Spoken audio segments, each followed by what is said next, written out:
Si Ruben, anong sabi ni si Ruben? Wala na si Ruben? Ah.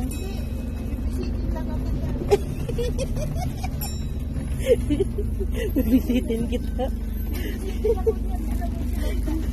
Nag-promise siya sa akin na umupo ka na ate. Upo ka na dito. Upo ka nga. Magsikan ka tayo sandali kasi matagal na nung teacher pa natin si Sir Ruben eh. Hanggang umalis na lang si Sir Ruben. Hindi na tayo na. Wala na. Wala na. Ang natitira na lang mga original. Yan. Ako. Wala na si Sir Ruben. Oh, nakita nga kami sa Wembley. No, it's okay. It's okay. Because it's you. It's okay. No, it's okay. Okay. Okay. Yeah, it's okay. Yes. Come on.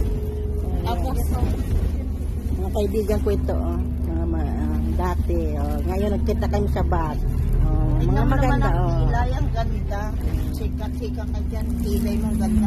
Tapos nagkita pa kami sa PNP. Ba, sabi ko, si Lola, ang dami. Pagtikitan, baka kami nag-meet.